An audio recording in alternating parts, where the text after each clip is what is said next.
So I was distracted by Dom dancing to the music. I know. He's busting out some moves. That was hypnotic. It really was. I'm getting ready for Derby. Oh, Christ. I'll call an ambulance now. Hello, everybody. It's Monday night. It's the Plastic Crap Podcast. It's episode 11, series 3 of the PCP, and that rhymes. Thank you for joining us on this. Has it been nice where you guys are? It's been nice here. It has been nice, yeah. I've got the shorts on and everything today. Oh, blimey, pushed the boat out. It's been reached sunny up north. It's been great. Even up north. Even up north, they ration the weather up here. We only get like 3 days. You're allowed already, isn't it? we get 3 days of sunshine a year. That's the rules. Hello, everybody. As always, I am joined by my compatriots here. So up there is Martin from Seven Son, who's tonight sounds like a cross between Batman and Barry White. It's my my lounge singer voice. That's the only thing about. I mean, I feel fine just by the dust on site. I think I've just inhaled loads of it. Jesus Christ! Oh no! And someone's just popped up down there in the corner. It's Mr. Homeowner himself. It's Ken. Ken, how's the move gone? We're going to spend the entire show looking up his nose. Yeah, I'd rather not see that, to be fair, mate. Yeah, you're right.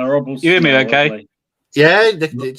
Unfortunately, yes. Yes, excellent. I like that. Yeah, so I'm back. I'm back, baby. I'm still in my old house at the moment. After a 2-week hiatus, brother Ken is back. Ready to bless us all. I have no hobby room at the moment. It's sad. That's why I'm coming to you live from the phone. Live from the phone. And down there we have Mr. Project himself, Dom from Boots. Mr. Project.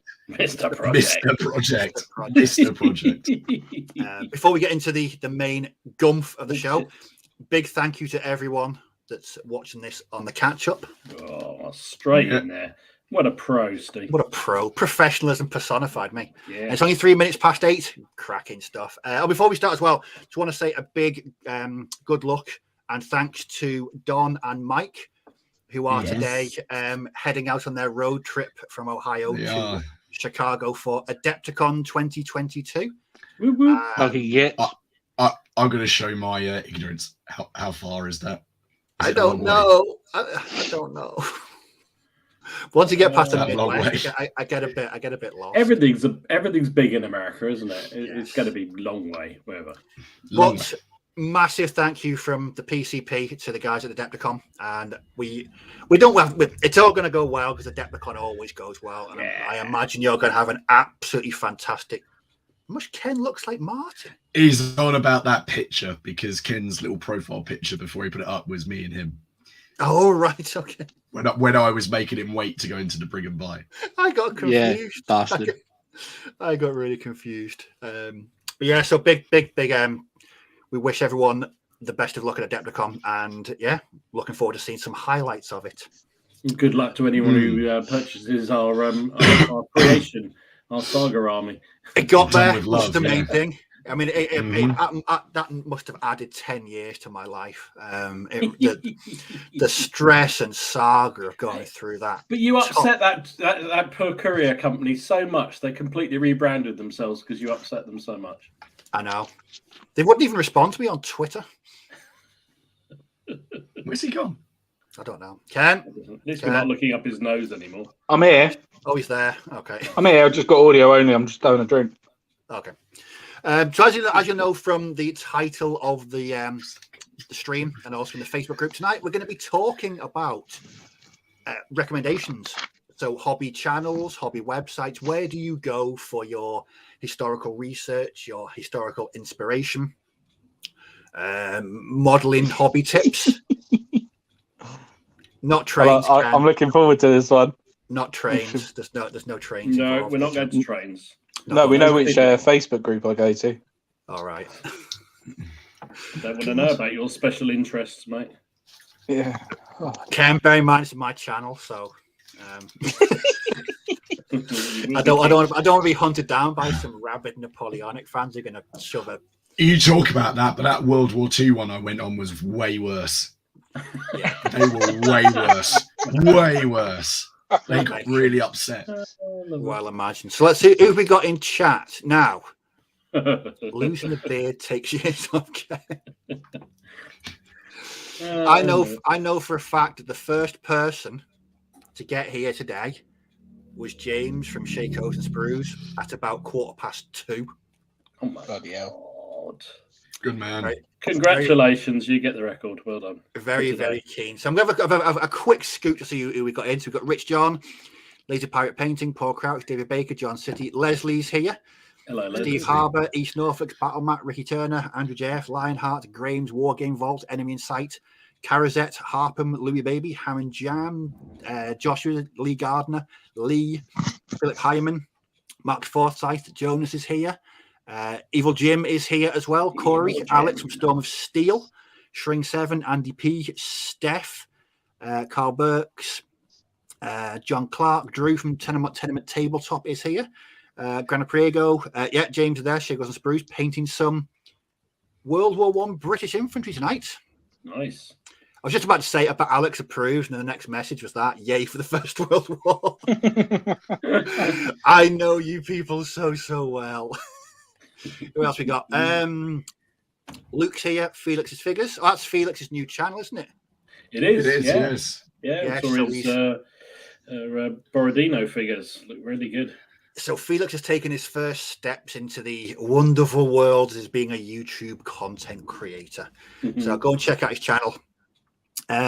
Rory's here, Culloden Painting Studio, Slapshot 2K from Kent, USA. Is that a new one on us? Oh, I don't know. We've had Kent, USA. No, we've got to do that damn map. That map has got to be done. Every week we say. I thought it was a new one, but it's not. So we got the Cornish Crusade, formerly known, the artist formerly known as the Imaginary Conflicts, is now called the Cornish Crusade. Right, fantastic. So I know we mentioned rebranding last year, but it's good to see he's come up with a name. That'd also make a great pasty shop title, wouldn't it? The Cornish Crusade. That would make a cracking one. I was once stalked around St. Ives by a manic seagull after my pasty. It was terrifying. had these horrible little beady eyes, and you could hear its feet flapping behind me. I was absolutely terrified. It was. Are you talking about Ken again? I was about to say I found out when I was walking around warfare. We've got another. Is this a new one? CC Audi from Snowy, Colorado, painting Old Glory 15 mil. No, I don't think we've seen More CC like Audi 20 mil. before. No.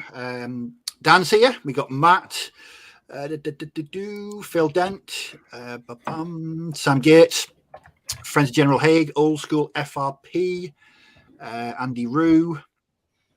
Just running through very, very quickly. Oh, I think we've got another Steve from New Zealand. Oh, blimey. That's a fair way away, isn't it? It's difficult to get much That's, further than that, is it? No, that's quite far. Yes. We got John Carter, Wilco. Steve just got in there after finishing his shift at the local tiki cocktail bar. This shirt is an absolute classic. It's actually, you can't see it, but at the bottom That would involve socialising with human beings. Steve doesn't do that. I don't do that. Actually, the lower half of the shirt has palm trees on it, so great I colour. like that. Mini warm up. Hey, all finally caught a live feed. You guys rock. I feel like a rock and roll star now. Thank you. Rock and roll star. I sound a bit like Lemmy. Like You do. Yeah, you like do. You changed. You sounded all right this afternoon. What were you and your bloody colleague doing? my colleague. Apart from chucking rabbit shit at each other. He was flicking rabbit droppings at me. One go down your throat. No, it's very dusty. I think I just sucked in a load of Suffolk sand into my lungs. Lovely. It's beautiful. It's just That's getting what I was doing exfoliated. sand in a minute ago. It's great. Tom Cruise, honestly. I have a fine collection of Hawaiian shirts from my days when I was into ska punk, and I just used to wear Hawaiian shirts all the time. But those days were long gone. So, intros out of the way. I know what we're talking about, and Martin still, wow. Yeah. Yeah. He's still with us. He's still with us. By the end, it might just be a sort of death rattle. I feel fine. It's just the voice. Right. In that case, to save you any further talking, Martin, what have you been up to over the past week, painting-wise? To save any further talk, Martin, what have you been doing? Right. So, I won a game of Muskets and Tomahawks, and then didn't take a picture. So I'm a bit annoyed about that. Hang on a minute. Just stop there for a minute. Can you repeat that? I won. Why are you doing this to me? I won a game of Muskets and Tomahawks, but I didn't take a picture. And I didn't just win. What did that phrase the kids use? Pick so it didn't happen. Yeah, but the problem is that my opponent, every time he drew a card, it was one of mine, and every time I drew a card, it was also mine. So and like we didn't even get to the end of like the second turn before he'd been like basically annihilated. So that was good fun. That won't happen again for quite a long time. But I've done a fair old bit actually. So I finished basically I thought I haven't done a Wars of the Roses unit for a while, so I did a Wars of the Roses unit. So that's Sir John Conyers, who's how do I refer to him? He's Warwick's chief underbitch. He is the man that Warwick always sent to get the job done, and he did. He's described as being very valiant, although when I sort of have a look at his potted history, there's nothing particularly valiant about him. He seems to be just quite horrible, even by their standards. So I had a lot of fun doing it. And what's quite fun is his badge is just a cross with little crosslets on the end, a bit like a Maltese cross. So that was nice and easy.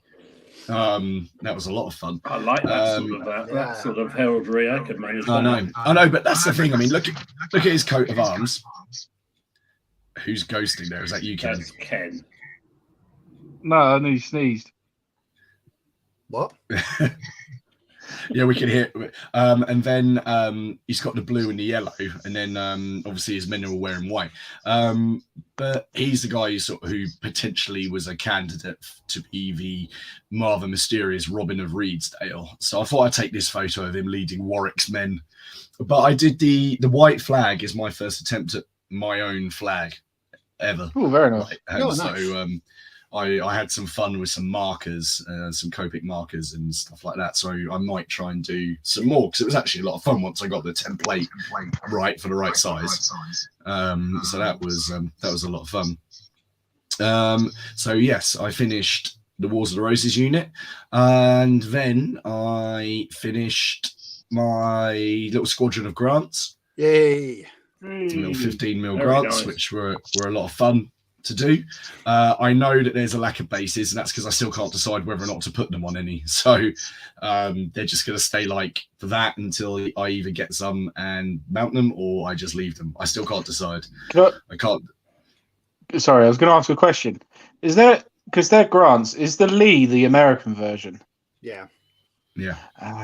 Okay. It was throwing me because of the main gun in the front, isn't it? Yeah, so no, they were a lot of fun. That little man there was the reason that Facebook group got upset with me, because all I did was ask a question about. I just asked a question saying, "Is there any real?" I can't remember how I phrased it. Just is there any real sort of scheme to follow for British tanky uniforms, or can a general thing just do? And I just got this like tirade of very upset people. So I was like, right, okay, yeah, but bye. So I did that, and then I enjoyed doing that so much that last night I painted up 6 Crusaders as well. Hey. So I've only got a couple of Shermans left, and then that's all of that British squadron done. So the decals are from Skytrex, because you get a lot. You get a lot of decal for your money with them. Although I've forgotten how much I hate working with decals. So yeah, I like them when they go the way you want to. Fortunately, there's enough of these that if you naff it up, then there's plenty of replacements. I think there's about 150 of the desert rat symbol on there, so I've got quite a lot that I can do. So I did those, and I've also been working on my castle. And I know I sent you guys a picture of this, but I finished the garderobe over the weekend, the little addition. So the additional floor on the tower, and then the little garderobe to hang out and for people to get pooed on from great height. Excellent. So that was a little bit of fun, just stuff to make my own. So yeah, I had a pretty productive week. All in, I'm just painting some more Seljuks up now. But one thing, I've only got 10 plastic Wars of the Roses figures left out of my stash. That's all I've got. Which does mean that I've painted up about 25 to 30 boxes of them. Didn't you have heavy cavalry? No. Oh no, that was totally on it, wasn't it? I've got some light cavalry, but they're not. I'm making markers out of those. They're not going to be a unit on the field. They're for something else. So yeah, I need to go and get hold of some. Because it was a bit, I was looking through going, I can only make a small unit. I don't like it. So anyway, yeah, that's it again. Martin, just going back to the plastic tank, how nice are those kits? They're lovely. They're absolutely lovely. They go together like a dream. Oh, it's even the bits that that aren't, say, molded to clip together, or there's no I actually know what you call it, like a plug to pop it in. They just clip. They go together flush, really, really nicely. They were lovely. I think I preferred the Grants, putting together the Grants, than I did the Crusaders. But that's just because there was more to. Weirdly, there was more to do on the Grants, and it was actually a lot of fun. I think sometimes if a model is too lacking in parts, it can get it, feel like a really basic sort of beginner's kit. But the three that I've built and painted so far, I've done one of each. So I've done a Crusader, a Grant, and a Sherman. I just love them. I just building them, and absolute pleasure to work with. Yeah, no, it was a lot of fun. But then that's it. So we're gonna be able to play O Group, Flames of War, Chain of Command, I guess. I doubt it. He's probably going to come out now with here's all of my land. Like I've done 10 pint blocks. Speaking of which, Mark wants to know whether that, I presume the castle, it's handmade or something you can buy. So the castle, the body of the castle and the tower, you can buy from Tabletop Workshop. The garderobe, the toilet that I've stuck on the outside, I've scratch built that. And mighty fun it was as well. And I'm going to be doing lots of little additions, but the level it's on was made out of spares, so I don't, there's no floor basically to go to the toilet. There's no floor on that section. It's just to increase the height, just make it look a little bit bigger and more fun. So but I've got that done, and I'm currently working on a destroyed wall section with the remaining bits, because I thought, well, why not? I've only got a few bits. I'll create a destroyed wall section and also some little internal structures as well. So, yeah, it's a lot of fun now started. Yeah. No floor. When shall health and safety find out about that? They will be very upset when Robin's men are in there sheltering. Yes. Ken, is it worth asking you? I've done some painting, but not hobby painting. Right. Where is it?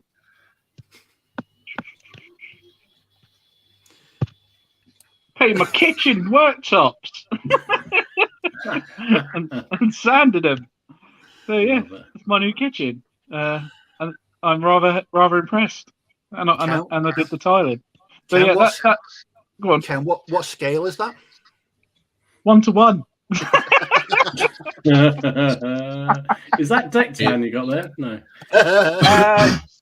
So it's an old English oak, apparently. Old English oak.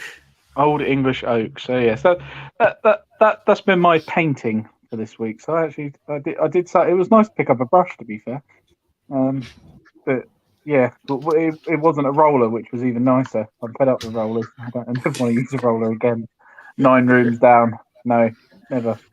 So yeah, but that was my adjust. But I've managed to actually get all my hobby stuff is in my new house now. So it's all in my hobby room. I just need to, and my hobby room's painted and ready to go. I just need to set it up and buy some IKEA furniture. Of course you do. As if it was ever in doubt, Ken, it was never. So Right. the trip to IKEA Are being is possibly sponsored coming, by if not IKEA. Facebook Marketplace. And I'm glad to report the free wardrobe that I got from Facebook Marketplace, the 900 quid thing. It went in with a centimetre to go from hitting the ceiling. It didn't fit. I had to take the carpet out where the wardrobe's going to sit. So, yeah, but it fit. Right, everyone, it's that time of the week. It's time to brace for impact. Oh, Christ, Dom. Dom? Well, yeah, all right. I'll take you through it. It's not a massive amount. It's a pretty respectable amount. I think we'll go for Pretty respectable. Pretty respectable. respectable for me. So this is the Flags of War. I did a video on this, so probably people have already seen it if they're interested. But Ian of Flags of War sent me those Reavers that I showed last week, and these are his current War of Austrian Succession Kickstarter that's just running at the moment. So if you want them, go to Kickstarter. Dutch and British infantry. I have never painted any of that period. I didn't know anything about it. I still don't really know much about it beyond top level. But they're quite fun to paint out. They're lovely models, really good fun, really nice figures. So I did them just to make sure they were finished off for the video. But then I got back to another pipe block because why not? Why not? So that's a Florentine pipe block for my Italian wars. That's very nice. So these are actually periplastics predominantly. So they're the mercenary box set. And then I've just added a couple of metal. I thought I'd take a leaf. Everyone does that with the Napoleonics having a mounted commander, and I thought I'd put one on this. I mean, he wouldn't last more than 5 seconds in amongst all the pikes, but I'd just say he dismounts before he gets into the actual killing zone. But yeah, I thought it was quite fun to put that in. So I did that. And then I did the first unit of arquebusts. So this is going to join the Black Band because apparently they predominantly were missile troops initially and then became pike. So I thought I'd do a small unit of them. I think those are all metal artisan, I think they are. Can't remember exactly, but they were fun to do. And I had just about finished some mounted crossbowmen, and then I dropped them because I had to clear the house because we had more people around for the funeral arrangements and what have you. And 2 of the heads have disappeared, so I've got to find 2 new heads, so I can't show them off. They're pretty much painted, and there's a lot of damage done to them, which is really annoying. But I did finish off a rickety barn, so I was putting these together last week on the stream. So that's one of the things I put together. Is that MDF? No, it's plastic. It's Perry, isn't it? It's a Perry one, yeah, it is. Yeah, it's a nice little kit, actually. The only problem with it, I couldn't work out a way where I could set it up where the roof comes off, or so you could use the roof off. It just didn't seem to be secure enough just to lean on it. So it's secured down, but it'll be fine. It's a nice piece of terrain. No, it's nice. I like the weathering on the tiles. That looks really good. It was fun. I enjoyed it. It was dead easy to do, which is always good fun. So I've got the other ones that I put together to finish off, but that's one of the 3 I put together last week done. And down the club we actually had a cracking game of General Darmay 15mm. God scale apparently, according to Ken. This was, I think it's Battle of Ramiro Ridge, I think it was, and the French attack columns trying to take the hill from the Brits, and it was a very close fought battle. I was French, by the way, just so. Blimey! It was quite fun getting Frenchmen killed. It was great, and boy, were they killed! I have to say, those were my grenadiers that are in the line in front of that battery on the hill. Didn't go so well for them, if I'm honest. Was Jono on the other team? Yes, he was British, and it was me and Alec, French, against Jono. Jono had a big smile at the end. That's all I'm going to say. It was a good fun game. It's a good General Darmay game. Went right to the wire. And we almost had the hill. It was a bit like that game, Ken, we had where you almost took that Reb out. It was the same in that game. We almost got him. So close. And then just got thrown back. So there you go. That was it. That was all. No more. Still productive, though. I mean, and I'm putting together a Landstick Missile Man at the moment. Oh, they're nice then. I really enjoyed painting my I mean, to be fair, I just enjoyed painting my landscapes. I paint them at the speed. It's glacial, my painting speed when it comes to landscapes. I just paint them so slowly. I mean, it took me 9 months to paint 3 units. I think you're a dog. Sure. Yeah. Oh, that's it. That's it. No, it's not mine. It's away somewhere. Oh, right. I think so. He's got a dog and not said anything. It's a bonus, Lionheart. That's why I don't mind playing the French sometimes, just to get them wiped out. It's great, but it's very satisfying. That's all I'm going to say. Right. So I spent last week.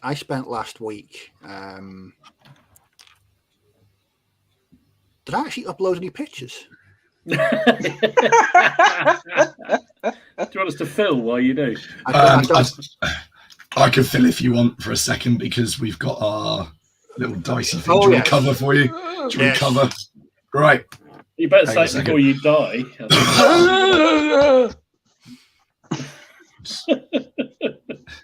That's what Ken says. That's what Ken's like.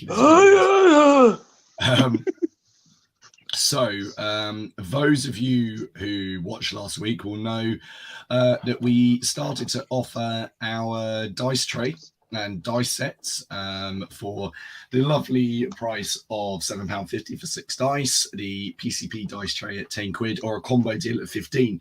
Now, these are initially for anyone who's coming to CrackCon and will be available to pick up there. The response has been massive. Bigger than we thought. Much bigger, to the point I need to order more dice. So I will show you because we finally had the dice back. So here is the glamour shot of our dice. They are 6 on 6 sides, isn't it? Finish it. So 6 on 6 sides. I love it. I have a big stash. Don't tell me you've not missed me. I can't say it. Right, anyway. We've so if you want to order any of these and you're coming to CrackCon, then you need to email the plasticcrackpodcast@gmail.com, where we'll then give you payment information, basically how to do it, which is via PayPal. And once you've paid, your pre-order will go in. If you have emailed, we have responded to everyone. Check your email. We'll have sent back information. So if you haven't had that, please email again and we'll make sure that you get it, because I think there might be a couple of people who we've replied to, but there hasn't been spam folders sort of payment yet. It's just going really well, to the point that we have to order more. But I know we did have we've had about 10 people ask now if they're going to be available afterwards. We'll see how many are left. But also we will see how much interest there is and if it's worth basically doing a run of the dice afterwards for sale. If we've got to post them out, then obviously there'll be postage and packing on top of those prices. But all of the profit, all of the proceeds is going to the charity Mind.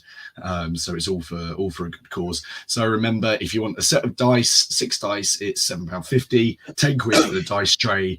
And if you want the combo deal, it's £15. So it saves you £2.50. There's the dice tray. And we're going to be putting in quite a few orders for these at the moment, aren't we? So it's guaranteed to always come up 6s when you're rolling it. This is where at the bottom it needs to say not a guarantee. Unless you're Miller, if you buy dice, we're going to make sure that the picture on there is on the 1. So that'll be it. But you've got until the 1st of April to get pre-orders in. So let us know. As I say, email the plasticcrackpodcast@gmail.com. And also to say there is 1 ticket remaining. Oh yes, the extra we put on for CrackCon. So if you are interested in coming, there is 1 left.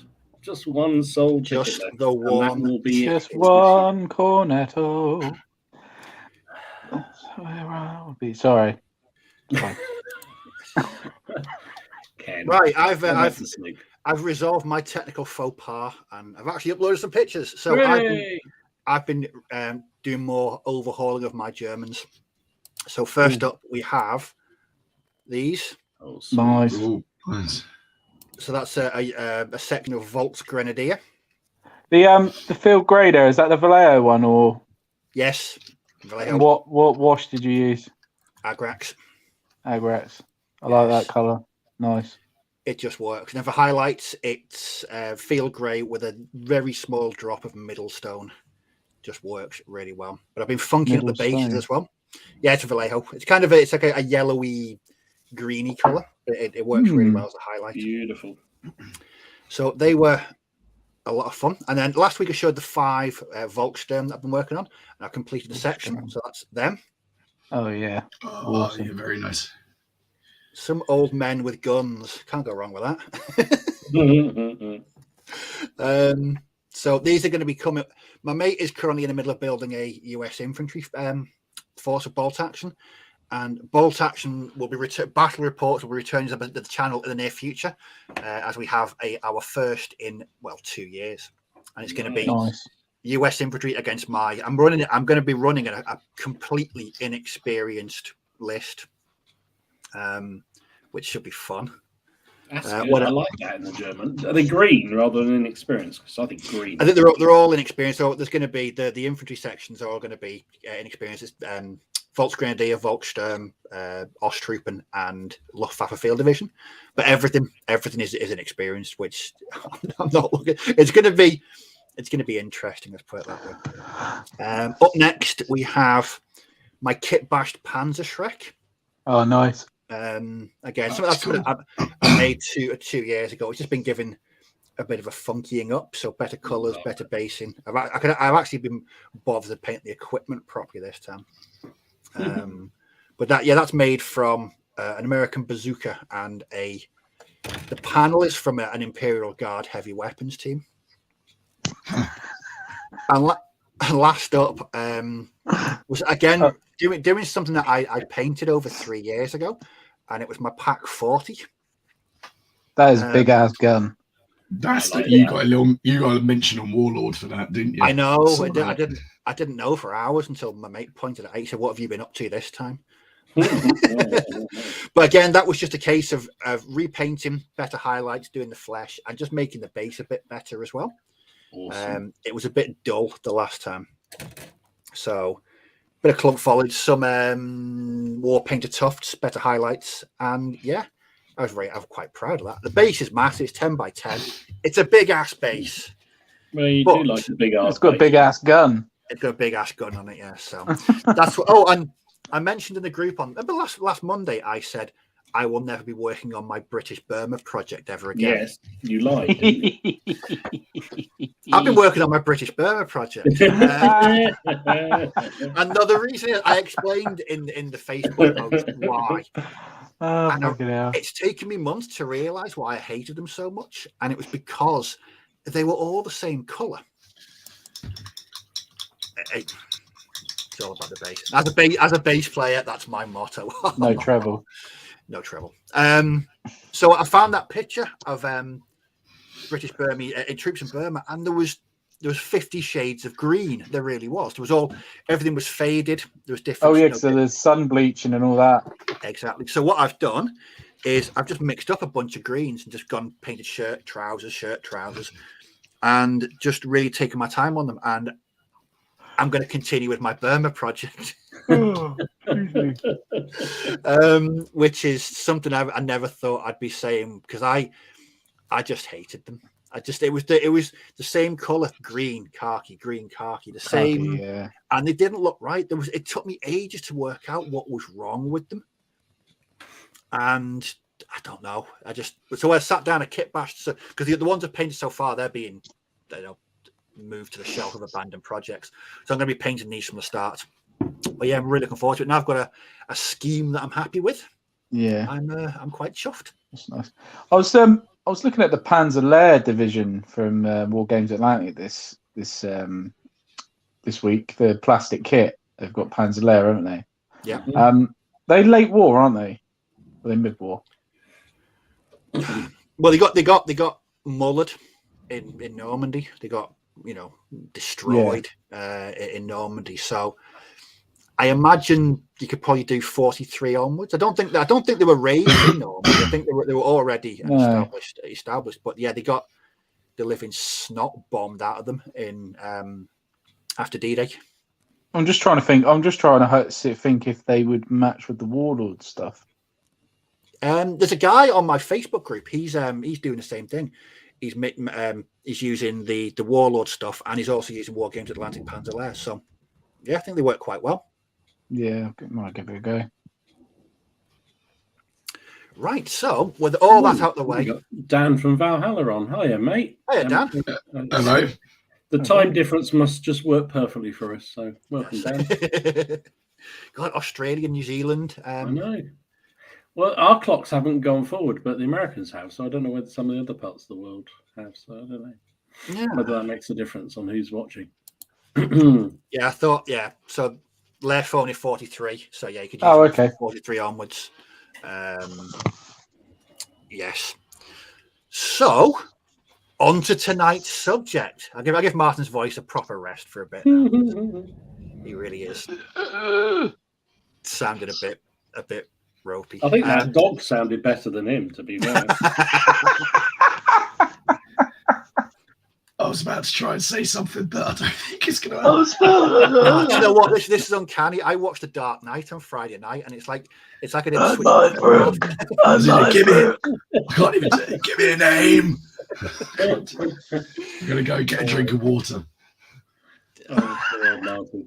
So tonight's topic then is, I think we've all got sort of go-to websites, podcast channels, blogs, etc. We go to for inspiration. I know I do. I've got quite a few. So I thought it'd be a good idea just to make some recommendations. I think there's probably going to be some I know there's going to be some crossover that people have recommended. But yeah, so let's start with Dom. Name one of your recommendations. Well, like you say, I think there's so many, and it's difficult to kind of just nail them down. But I did. In fact, I started to make some screen grabs, and then I realised I got to about 30, and I thought, no, it's a bit silly. We're only up to 2 hours, for crying out loud. But I'm going to start with this one, which I've talked about before. I love History Hits TV. So the beauty. This is run by Dan Snow, and it's a multi-format thing, which I really like. So you can subscribe to them, and you pay a monthly or a yearly amount, and you get all access to them online, all their videos and podcasts and what have you. But they also post a lot of stuff to YouTube, which is obviously free content, and also to podcasts. So if you go onto podcasts, you can pick up. But it covers massive amounts of periods of history. Pretty much every period of history is covered in some way. And if you go into the library on the online site, it's literally ancient history, biblical history, through to prehistoric history, post-medieval, all the way through. It goes on and on and on, and it's brilliant. I really would thoroughly recommend. I just thought I'd put that There's cowboys involved in that. There are cowboys in there as well, actually, to be fair. Oh, Jesus. Never going to live that one down, is he?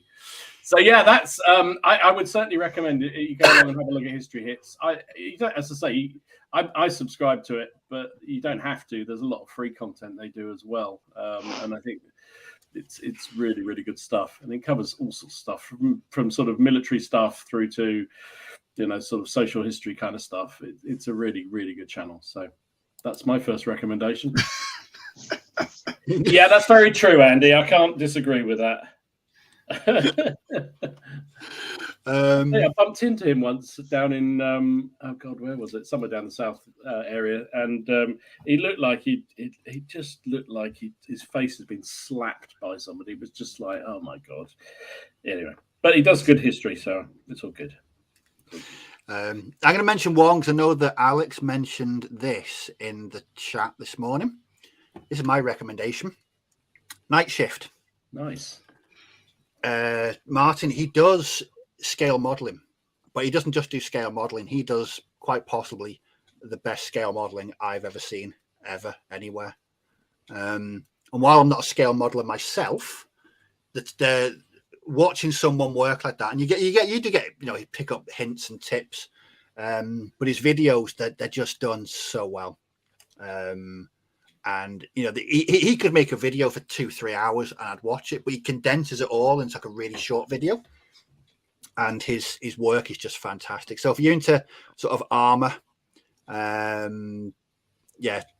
he does art. That's the best way of putting it. He does art. His work. He's done a recent video where he's been building a World War I tank, and it's ridiculous. It's just so good. But I've picked up a lot of hints and tips that I've taken from because he primarily works at sort of 1/35 and taking it down to 1/56 is what we're working. It's the other way around. Yeah.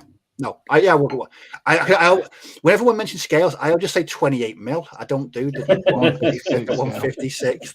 But yeah, that's definitely one to check out. His Night Shift, brilliant channel, and just mind-blowingly good modeling on there, just ridiculously good.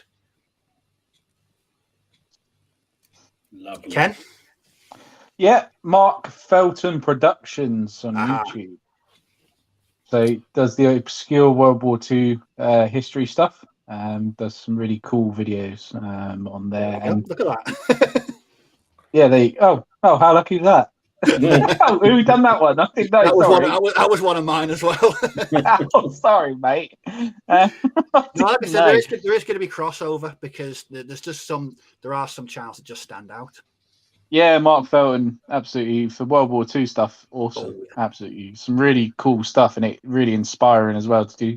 You see some really wacky titles, and then they're all like, you think they're clickbait, but they're not. They're actually legit. And it also makes you look into things like rare units and stuff like that. It's like I didn't know that some of the Nuremberg trials were actually guarded by SS. I didn't know that until I found that out. It was just really random bits of history and information. So yeah, really good channel.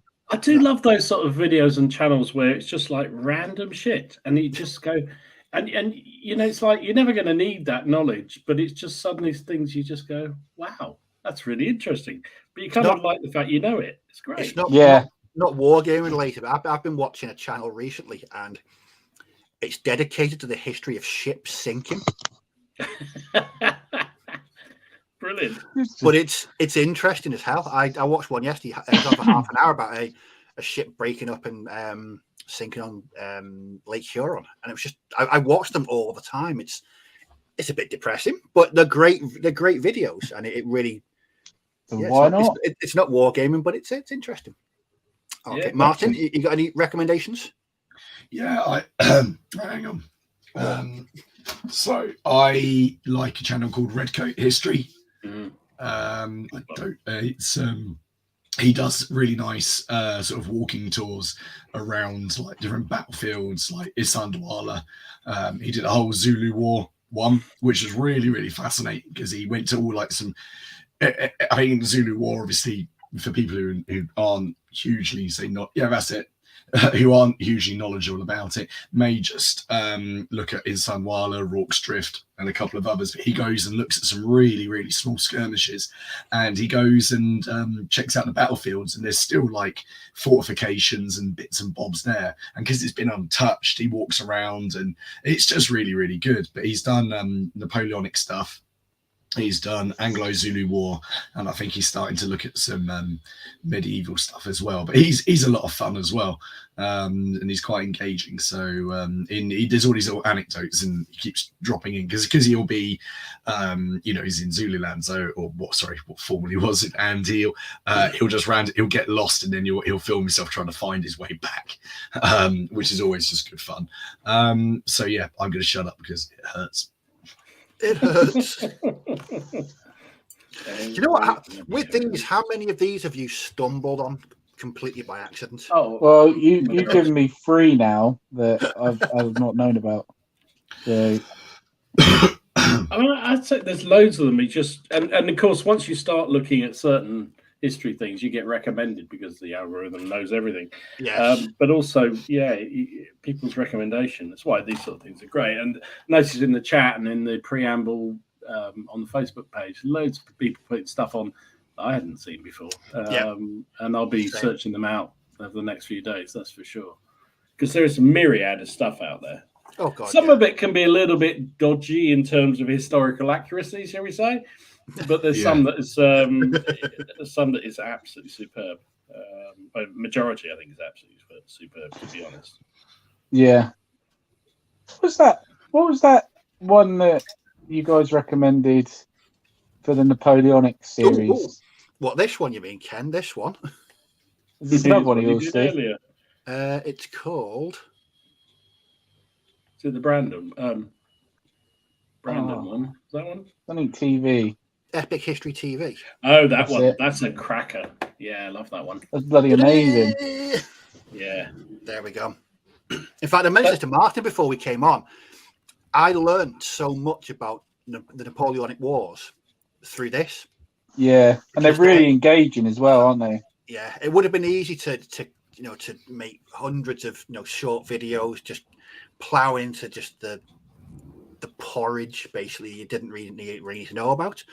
What I found with this is the battles were explained in such a really good way. What led up to the battle, the tactics, the outcome. It was just the whole thing really taught me a lot. Start to finish, isn't it, Steve? Yeah. It grips you. Oh God, I think I watched the entire lot over about 2 or 3 nights. It was just, I was like, it's only 1 o'clock. I think I'll just watch one more. And then I was just knackered because I was watching these videos. But yeah, that was because you don't like, especially from doing the podcast. I found that there's certain periods that I knew sod all about before doing the podcast. Like Napoleonics, I barely knew anything. I mean, I still barely know anything now, but at least I've got a rudimentary grasp. Got a general knowledge of it, yeah. Yes, which is a lot more than I did before, and I credit that channel. It was brilliant. Just made it made sense, and it was presented in such a great way, and each video was constructed in a really good way. Yeah, I really enjoyed it. I'd thoroughly recommend it as well. Oh, definitely, brilliant. Yeah, I like those sort of. What's it called? Is it Kings of War? Is another one? Kings and Generals. Gods and Generals. Kings and Generals. Kings and Generals. Yeah, it's another one that I really, really like for that very sort of reason. It just, when you want to do a bit of, sort of like the Italian Wars, I was trying to get in, just sort of get a potted history of what it covers, and basically, so you have a little bit of sense of how things are going, and just to have those kind of really easy to understand videos that just take you through stage by stage what happened when, just gives you enough of a flavor to then go and do a bit more digging. They're really impartial as well, which I like. They have a really good way of going through stuff without putting their own opinion on things, which is so hard in history. You look at history videos, and sometimes there's like obviously certain political leanings that they just go for the facts generally. But as well, what they do is they expand on the battles as well. Their Wars of the Roses one, which is like an hour and 10 minutes long, is brilliant. It's fantastic, and it highlights a lot of like minor skirmishes and things that I think people didn't really know about. So yeah, they're really worth checking out. Do you think in finding these channels as well, it can often be bad for your wallet? Oh, without doubt. Yeah. There's I'll tell you what. Speaking of World War One, have any of you watched the Great War channel? Yes. Yeah. Another good where he goes through really every week and says what happens that week in World War One, doesn't he? Yeah. From 1914 to 1918, so it's a four years long, and it's every week. It says this week in so April the 10th, 1914 to fucking April the 17th, 1914. All these bits of things happened in different parts of World War One, and he sits there in his armchair and just goes through it all. So if you're into like your World War One history and want a complete breakdown, that is one to watch. Yeah. Well, you guys know the other week I was watching one of these. I can't even remember which one it was, and I was reading up about the Portuguese versus the Ottoman wars, and I think it's a war I've never even heard of. And suddenly I'm starting to before I know, I'm researching who might do figures that I could use for it. Luckily, that didn't happen in the end. But I mean, it's just, yeah, it can you send you down but I think, you know, you guys are the same. I know, and I think most war gamers are just genuinely interested in history, and anything that just gives you some insight into history or a different period that you weren't aware of, or something you knew a little bit about, and it just gives you a little bit more flavor is fantastic. I love it. Absolutely. Definitely. Another good recommendation from Jason Horn, The Chieftain. And Did anyone watch The Chieftain? Yes. No. Yes. No.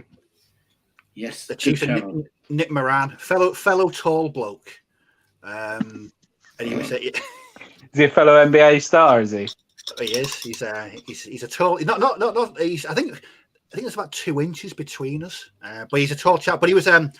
He was a tanker in the American Army.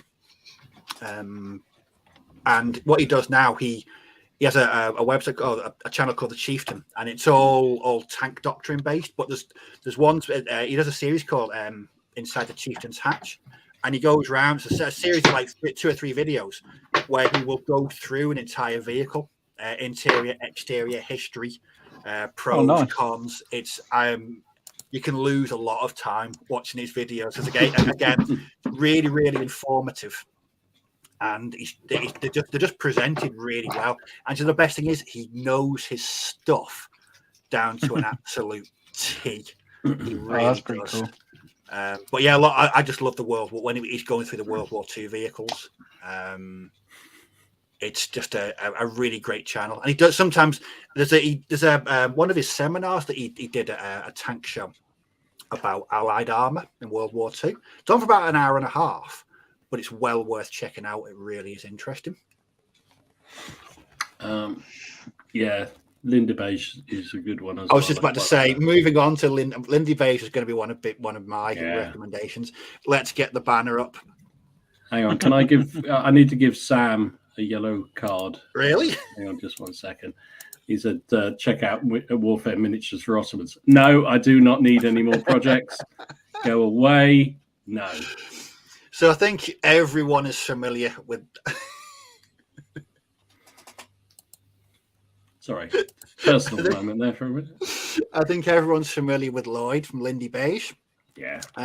He actually he does a really good video with Nick Moran, The Chieftain, where they're talking about really, really poor tanks.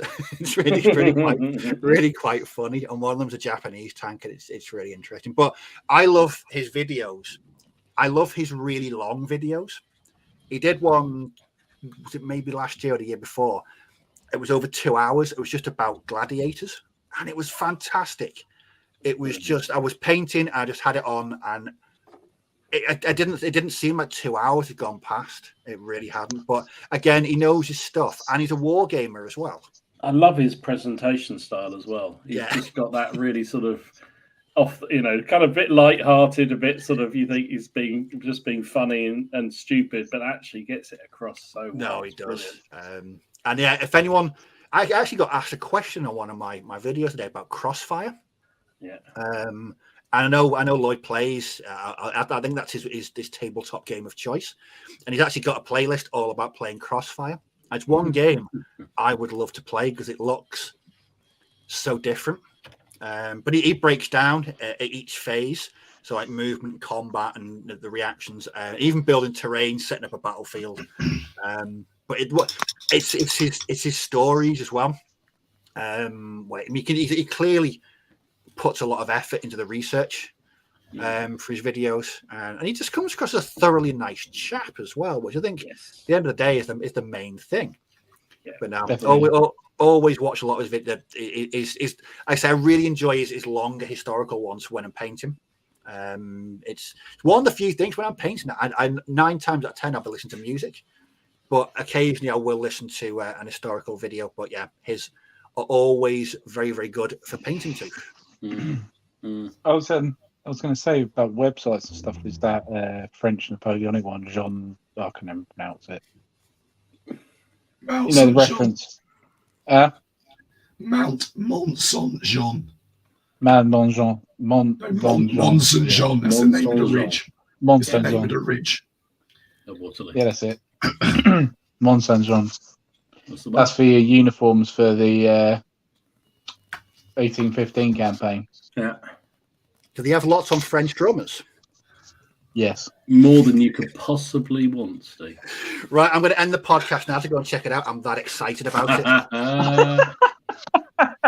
I've got a feeling Shring might be my sort of age because World at War got him as a child. Yeah, me too. That is just such an amazing series. Absolutely fantastic series, that. Unbelievable. In fact, my father, my dad was never one to collect anything or any sort of history stuff, or never was really into any of that. But I've got the entire, they did the magazine. Oh, yeah. Yeah. Collected every single one of them, and I've got them all down there in the corner. They're brilliant in their folders and everything. It was such an awesome series. Amazing. Do you know what? I'm going to go all Ken now and be slightly controversial. Ooh, steady. Do you reckon they'd make anything like that these days? No. Not a chance. Not a chance. But part of it was also with that was the fact they had because it was done. I don't know when it was done. Was it 70s? I think it was pre-internet. 70s, yeah. Yeah, I think it must have been the 70s. Pre-internet. Pre-internet, definitely. Pre-internet. But it also had all the footage and had interviews with people who'd actually survived the war and experienced it firsthand. And of course, sadly, there aren't many of them left. So I don't know, but I don't think there's an appetite for that. How many weeks was that on? It was weeks and weeks. There was episode after episode of it. I mean, you can still catch it on history channels and various things on all those other channels at the back behind Dave and what have you. And it's well worth a watch. But yeah, really, really amazing. It's on Netflix. Is it on Netflix as well? There you go. The whole Everything's on thing, Netflix, isn't it? I tell you what, I watched on Netflix a couple of years back, and again, I think somebody mentioned it earlier on in the chat. Vietnam War by Ken Burns. Oh yeah. Mm. In fact, my two favorite Ken Burns series are one about the American Civil War and the Vietnam War. The American Civil War one is just hands down probably the best historical documentary series I think I've ever watched. It just, and there's a real sadness about it as well. I don't know. It's not. Yay, we got a documentary. It's really. I don't know. Yeah, there's no triumphalism in them, is No. there? And I actually like that in those sort of things. It's say World of War's a bit the same. It's plus that morbid music they play all the way through, which kind of makes you realise this isn't just this is horrible stuff going on, and I don't think it harms sometimes to realise that sometimes we get a little bit blasé about it, especially as wargamers, and you see some of the footage of that sort of thing and more modern conflicts, and you realise how grim it really was. But yeah, amazing stuff. So got so many suggestions in there, haven't they? Jeez. Here's another one for me that I'm going to recommend. Now this, when I was doing my Landsnet, the Pike and Shot channel. Very now good channel. That explains the Italian wars in such a good way.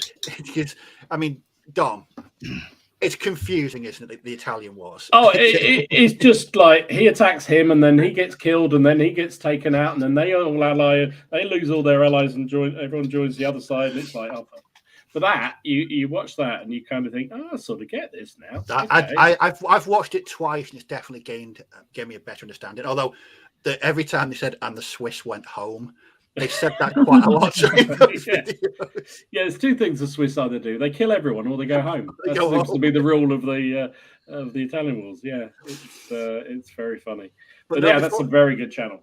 Before I found that channel, I was trying to read articles, and I was like, I'm not getting this. It was like sitting down trying to understand quantum physics or something. It's just not something I'm really going to grasp.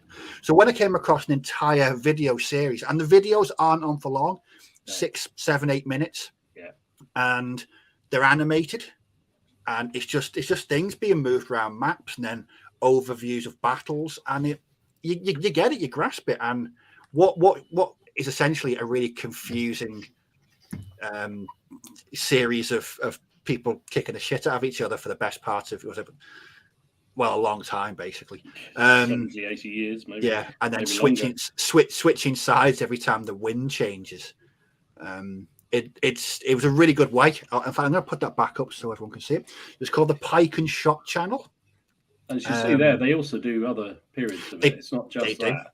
I think they do the what are those French wars? Yeah, Huguenot wars. Yeah. Basically, if you're struggling in that period of thinking, what the hell happened? I don't understand it. It's like you say with the Italian wars. I bought several books about it and started to read them. I thought, I have no idea what's going on. I watched that channel, watched, like you say, that whole playlist of videos that they had, because they're really quick and short, easy to get through. And then I went back and read the books, and they all made sense because somebody was like, oh.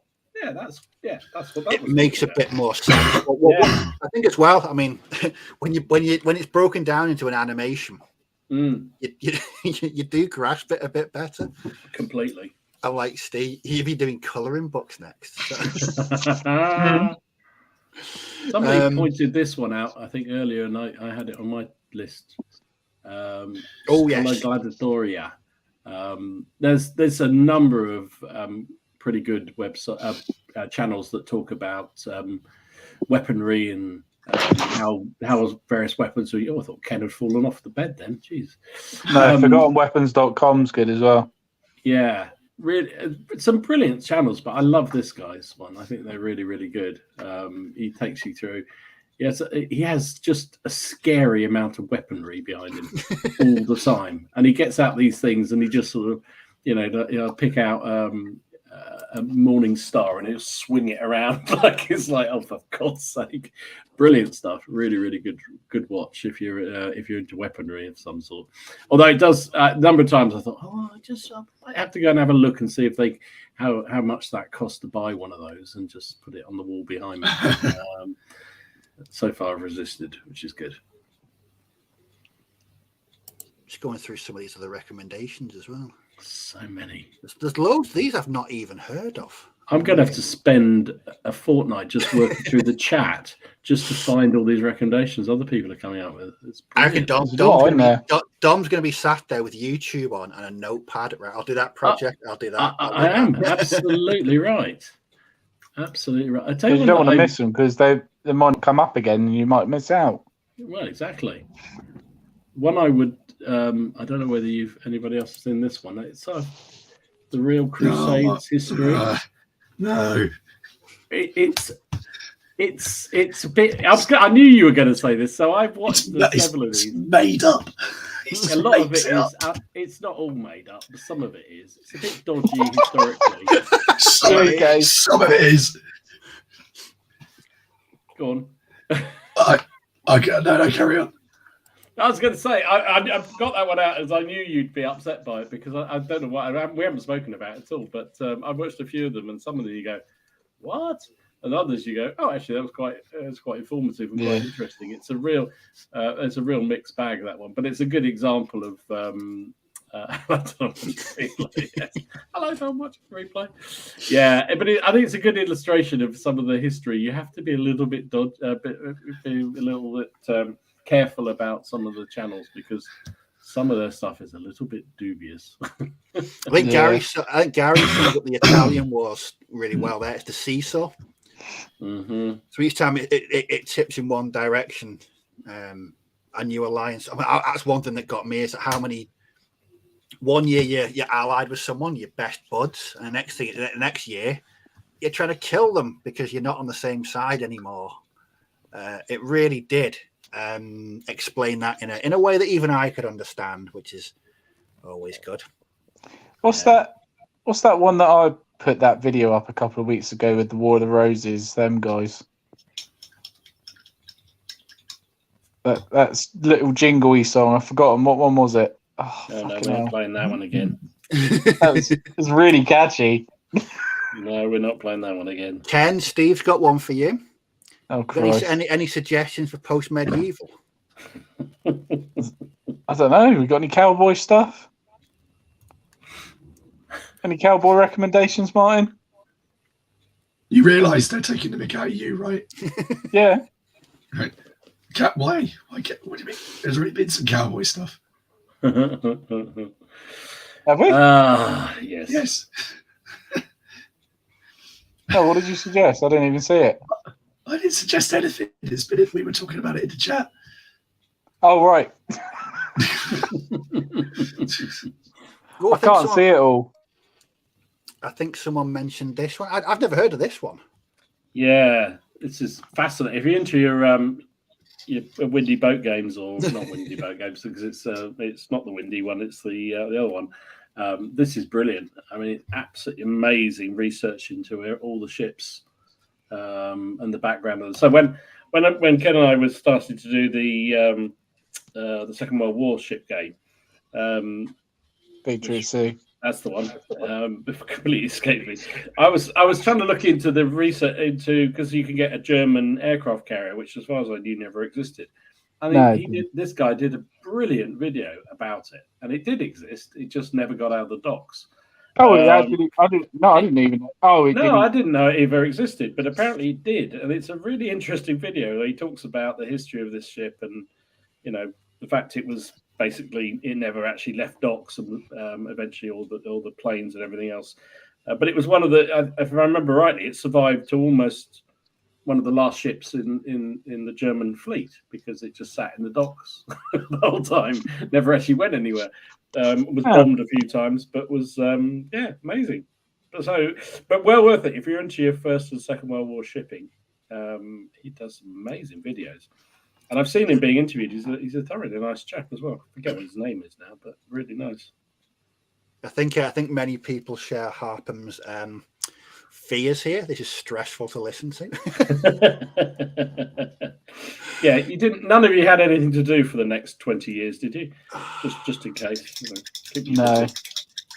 I mean, that does happen. I mean, how many times have you watched a film or read an excerpt of a book? Or, I mean, even video games. I've been playing Call of Duty 2. So I've never played it. I started playing Call of Duty 3. I never played Call of Duty 2 before, and it's honestly one of the best. Great game. One of the best in the series. Just some really, really awesome. You get to drive around in a Crusader tank. You do, and you get to fucking brilliant. Scoot around Stalingrad and then assault Point de Hoc. Yeah. yeah. It is a really good game. But playing that, I was like, oh, do I need to do a Rangers force? No, you don't need to do a Rangers force. No, you don't need a Rangers force. Don't need a Rangers force. But it's just little things like that where you'll watch a TV program, even a video game, and just something. I think it's the war game. It's the war gamer's way. We're just so influenced by just the slightest thing into go out and buy. Well, in my case, going out and buying any excuse, isn't it? Let's be honest. Martin goes out and gets a castle bought for him. That's what he had. He just started a Crusades, and then all of a sudden, giant bloody castle. Yeah, it's the way to do it. I think also that we're blessed with an absolute overload of interesting stuff out there. And there is some amazing. I mean, we're just talking about YouTube stuff so far, but you get into the blogs, kind of just articles you can pick up. Yeah, some of the historical research material you can pick up really, really easily these days. It's just fantastic to read. Really good stuff. Oh, and that's without going into museums and that sort of thing, which many times that gets me. Every time I go into a museum, I come up with about 15 different projects that I want to do. Just every time, just gets me. Louis, I watched Cross of Iron again last Friday, and it was all I could do to say no. I don't need an Eastern Front German force. I really don't. I do. I'd love to. I'd forgotten how bloody awesome that film is. Absolutely tremendous film. So good. But yeah, I was sat there like. A couple of boxes of grenadiers, throw it. It'd be easy. You paint it in no time. I mean, look at. I mean, we mentioned the other week about that the Estonian film on Amazon Prime. You watched that, and within 2 or 3 weeks, you had an entire army. I did an army, yeah. Yeah. Well, they're all in snowy outfits, so it was easy. Well, I mean, it was from watching that to be inspired to actually go out and put it together. But there's two different things, isn't there? There's the fact that there's this wonderful research material, whether it be films, whether it be videos, whether it be blog sites or whatever it may, podcasts. We haven't even talked about podcasts either, but there's masses of them. And yet what's also amazing is that there are pretty much figures and models for all of them out there somewhere. And the availability of figures is extraordinary. So, when something as easy as doing, those Latvians or Estonians or whatever they were was dead easy, because there's masses of German and Russian Winter War kind of get up things. It's really easy to do. But even if you go into some of the more obscure periods, there's figures everywhere. It's extraordinary. If you start hunting around, it's amazing what you can find. So there's no way of escaping, really. No way of escaping the addiction. I know. Remember last year I was watching The Unknown Soldier, and I sent a message to you guys saying I'm already thinking about how to kit bash Blitzkrieg Germans into these guys. oh, check it out. Evening from Chicago. He arrived. He's made it. Hello, dude. Hey. Hello. You're doing well, mate. Good luck with this weekend. Tell you what, that picture he put on, they were two very, very packed cars. Very, very packed cars. I'm rather jelly of Adepticon. Oh, yeah, I wish I was there. It's going to be quite good, isn't it? One year, I'm going to get out to one of those conventions. Well, it was only 150 quid that flight, wasn't it, when we saw it? Yeah, I was like, a bit more than that now, probably. Weren't you going to recoup your fees by marrying people, though? That was his master plan. Yeah. Yeah, because I would have been able to. I'd have been on American soil, so yeah, I could have done. Ken, check it out. There's an IKEA across the street. Oh my god, it's heaven for him. I don't think it's going to be one of those piddly ones. It's going to be huge. It's going to be the size of a small English town. Does that mean with all your sponsorship, you could go and get them to sponsor you, to fly you out to do weddings like IKEA? Jesus, yeah. Ken, what's your channel sponsored by? IKEA. Now a message from our sponsors. Do you need a Billy bookcase? You shill. You absolute shill. Oh, Jesus. Oh, don't. Okay, seriously, I'm actually scared, because when I do my video in my new room, literally, I'm trying to think of anything that's not from IKEA, and I can't. So bad.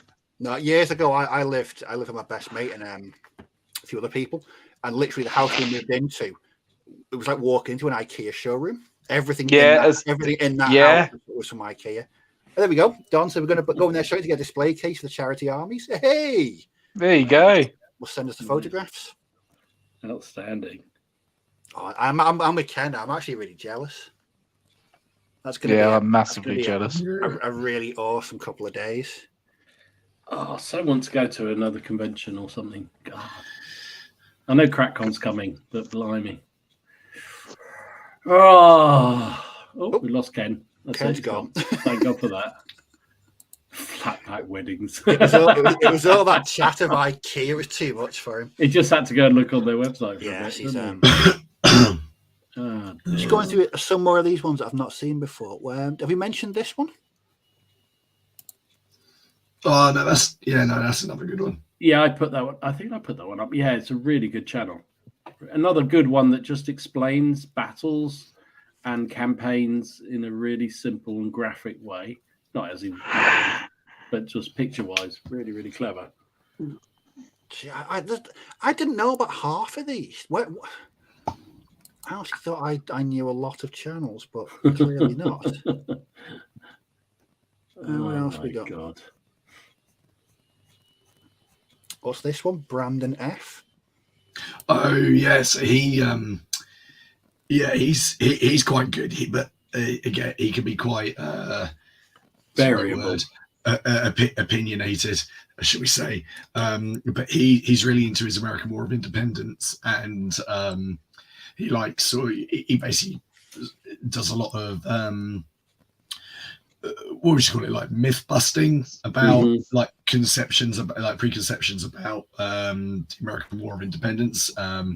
So it's good. He also did do a very, very funny video where he completely tore apart one of those reaction channels that was reacting to a history film. I think it was to The Patriot, actually. Eating about that is probably one of his best videos, actually. But yeah, he's quite good as well. But he's not really. Problem is it's not a period that I'm hugely interested in. So I've not delved deep into his channel particularly.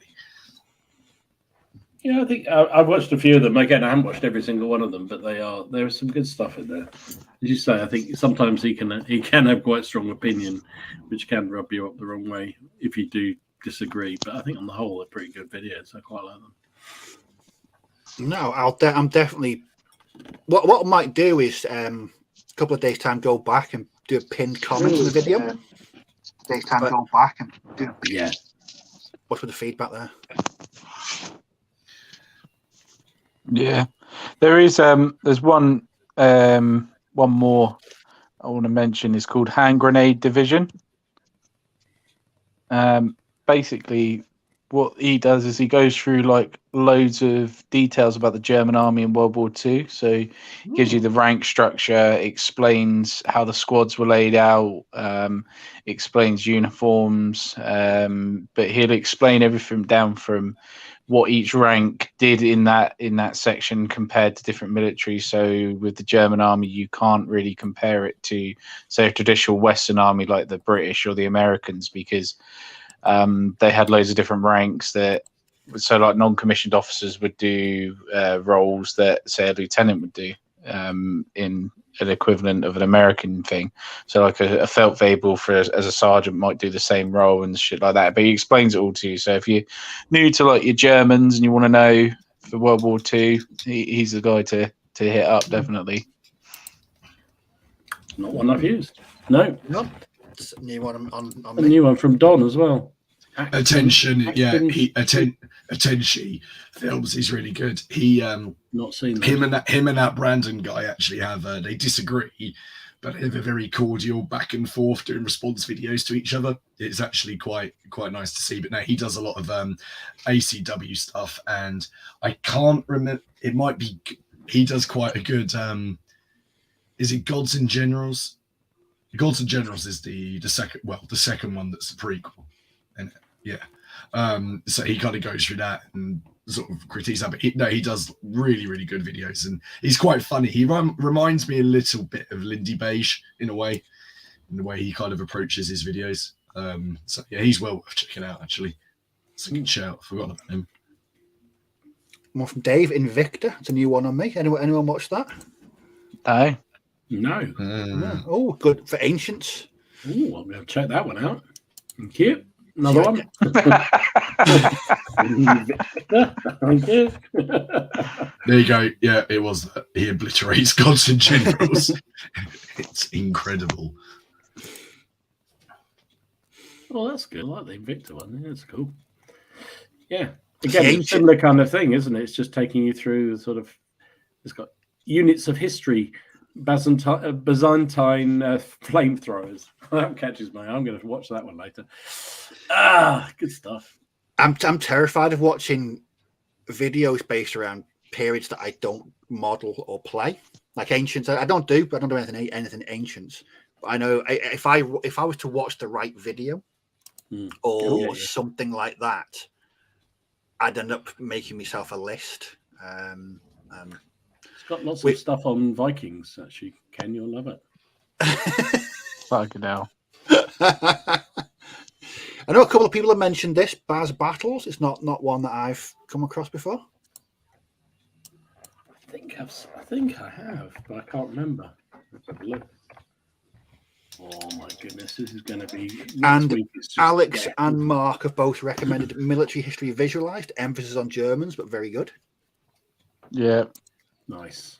I might be slightly getting back into painting Germans for bolt action. Really?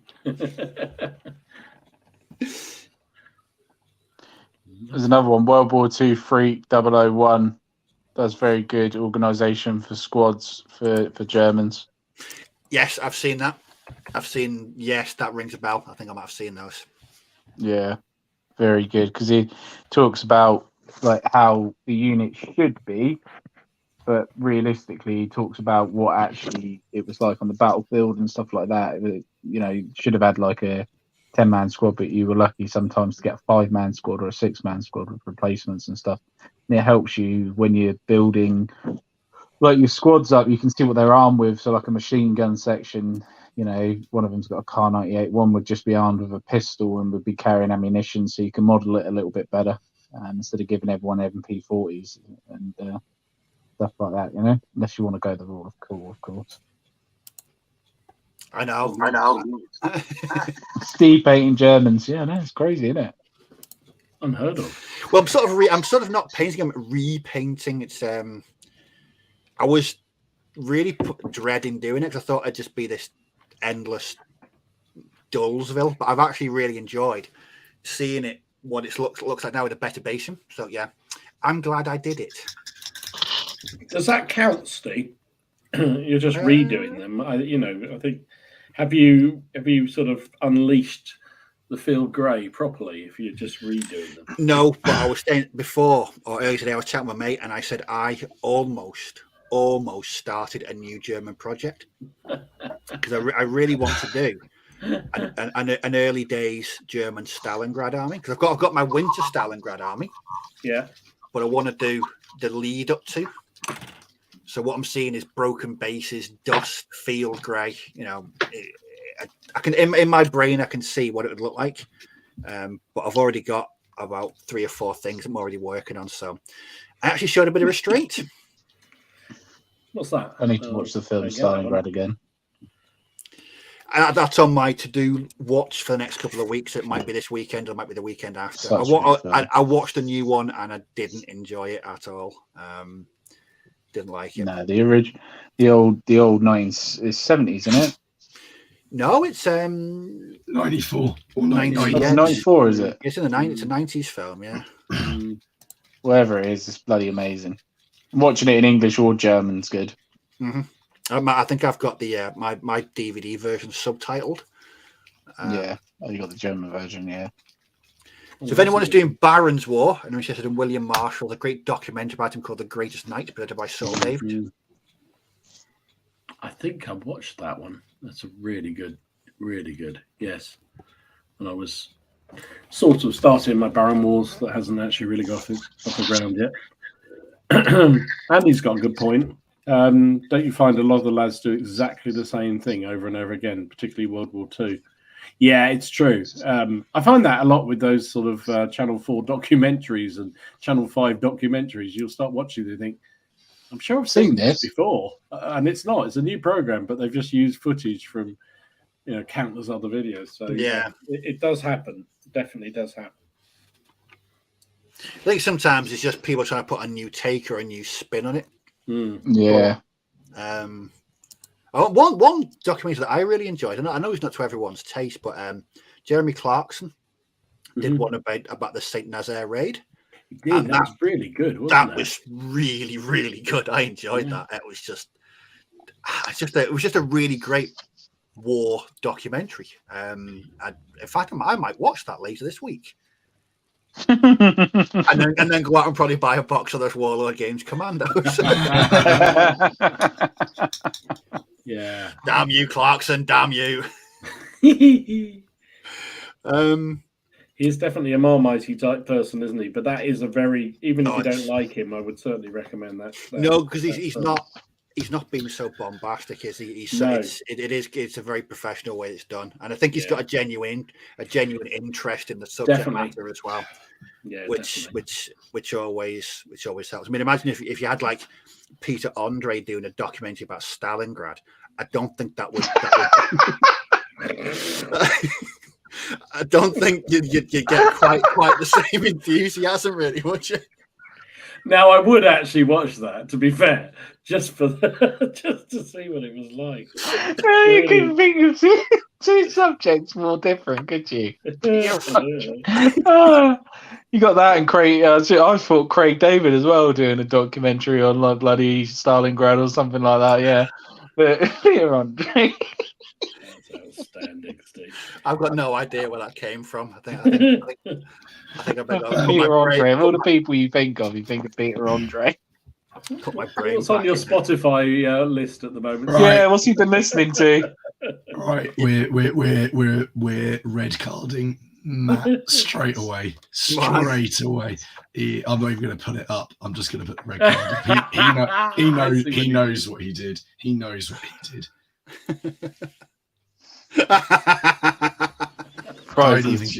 Don't even get me started on that. Don't.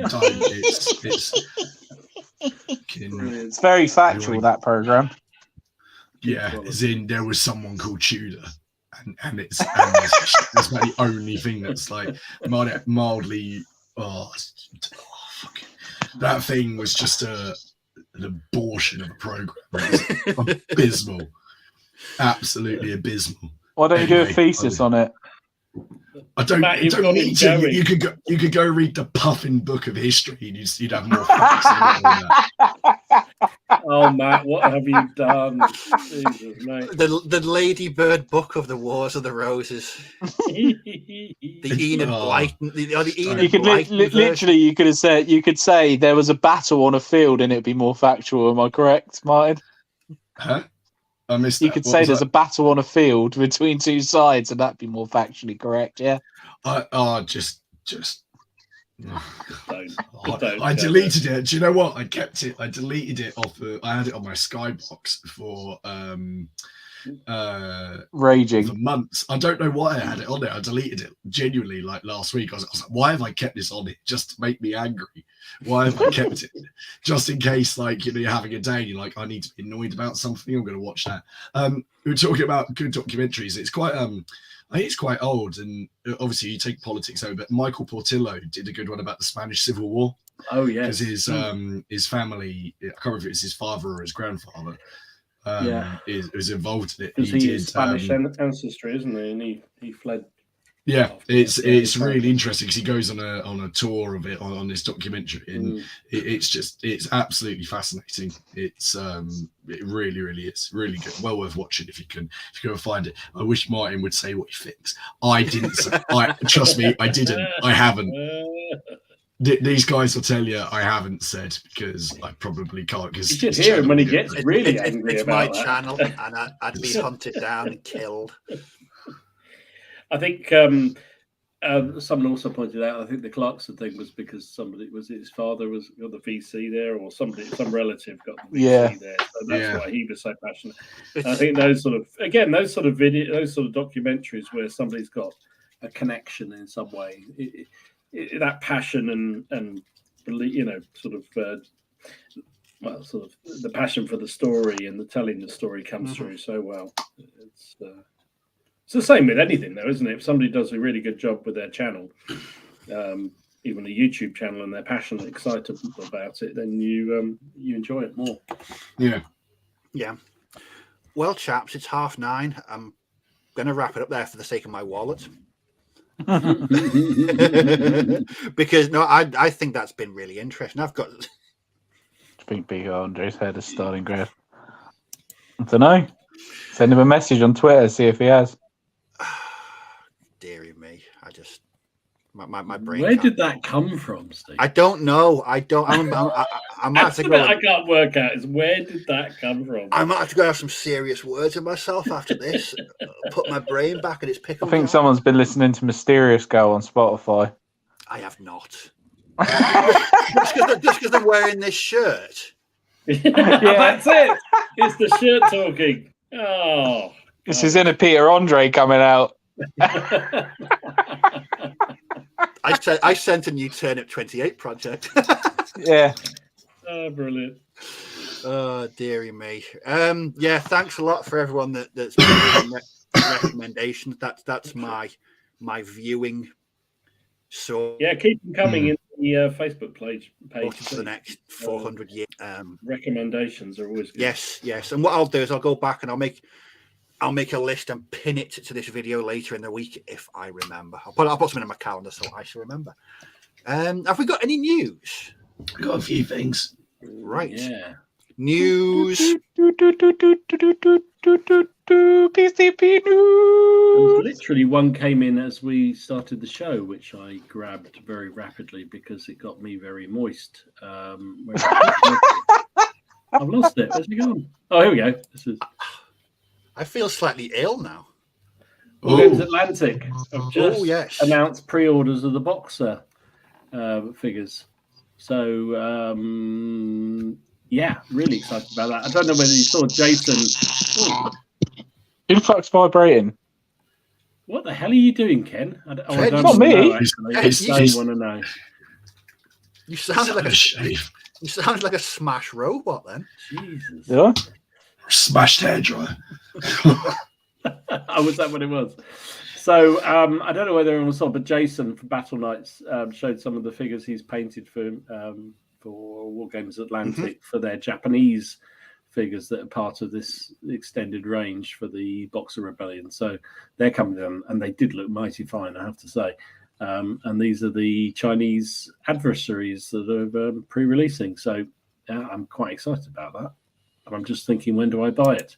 And at what point do I put aside other things to do that? And what rules am I going to use? It's all sorts of exciting things. At what point do I buy it? Well, it's inevitable, Steve. I'm not going to pretend that it's not going to happen. It's just inevitable. So I might why fight against the tide, right? Every time you go to buy something, just turn round. Yeah, just turn around and go, yeah, there's a bit of space there. A bit more space down there. Still got a while to go, yeah. Oh, did you find those French resistance in the end? Nope. I found a whole load of other stuff, which was really cool. So yeah, that's out, which I thought was really cool. I mentioned these earlier, but just because of the eye candiness, these are these flags of war miniatures. Oh, very nice. Ian. They're really good for the War of the Austrian Succession. See, they're metal, and even I like them. They are awesome. I have to say, genuinely, really lovely figures. Very nice indeed. I'm not. That is not a period I'm going to buy into, but it's the Reavers. Remember when he said that about 28mm Japanese? Yeah. I didn't say that about 28mm Japanese. I did actually. You're quite right. Oh, samurais. Oh yeah, I did say that. Oh yeah, the samurais. Yeah. Gonna say I've got loads of 28mm Japanese. Great Escapes. These very, very nice. Mule Train figures, which actually look really good, and I think they've got them in Greek and Italian versions. I don't know how you can tell whether it's a Greek ass or not, but anyway, whatever. But really cool, really nice. I'm not quite sure how to use it, but I really want them, so I'm going to have to get them. The other thing we talked about before we came on air, do I just wind up Steve here and just say Warlords are doing a sprue sale, or are they? 50% off they're claiming on their sprue sale at the moment. I mean, maybe it was being a bit harsh because there's just nothing there for me for my current projects. I imagine if you were wanting to get into an army, if you wanted to do a test scheme on something, it's a good way of doing that. If you want to, I mean, there's there's some bolt action sprues on there. So if you wanted to, the old ones. But again, we talked about this before we went on there, right? So the old Wargames, Warlord Games sprue sales, they were decent. I mean, you picked up a sprue for a couple of quid or a quid even, and they were brilliant. And we used to look forward to it every time they came round and bought far too many plastic that sat in the cupboard. But those sets are not cheap. It's like a set of, how much are on the Weimar German infantry? Not Weimar, here. Blitzkrieg. Yeah, it's what 3-4 figures on the thing, and they're still a £5. Yeah, even in a sale, and it's like, really. So I think they've missed a trick myself, but I guess business is business, and they can't give them away like they used to. Me being the positive thinker I am. Even if the distinct lack of caffeine I've had today, hopefully there's a new German Blitzkrieg sprue or box marching over the horizon in the very near That'd be future. nice. Because, I mean, I mentioned this when I was painting my Osttruppen. I've used the Blitzkrieg Germans. It's still a nice kit. Don't get me wrong; they still work. But having seen what they could do with the British and the Italians, if they were to upgrade that Blitzkrieg sprue, I would get moist. I'll just throw that one out there. Jesus There we Christ. go. Somebody else getting Yeah. moist. It was good. Oh, I know you're going to need a towel soon. Right. I Oh. am going to have to disappear because I have 2% battery and my phone's going to die. And I'm just getting a phone call from work, so I'm on call. Ah, So I'm going to have to go. I will wave. Bye-bye. It's you next week. Yeah. Okay.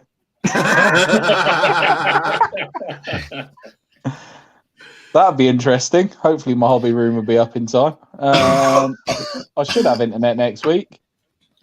You need to talk to an internet engineer, mate. Yeah. do you know anyone? Anybody who does that? No. But no, if it's me next week, we'll know by Thursday if it's me next week. Otherwise, it's going to skip me and go to someone else. But yeah, should be fine. Should be fine, hopefully. Awesome. Mm-hmm. Awesome. All right. Well, it was really cool to get on tonight, and awesome again. But I hate the real world. It's yeah, no. Have fun. Yeah. See you later, guys. Take care. Yeah. See you soon. See you later, dude. How do I leave? Oh, God. Kick me. Him out. Kick Can we me. Kick him out? Let's kick him out. Oh, I kicked him. That's so satisfying to kick him in. Yeah, Nothing that's worse true. than moist plastic crack. That's the name of my second channel. Right. Yeah. Have you got any more, Tom? I think you've got the other one I was going to do, so you do that. That's the one. The Italians. Yeah, Ooh. the Italians are on the way. So I just grabbed that. I know there's quite a lot of people who are quite excited about this. So did they give a release date for it? I couldn't.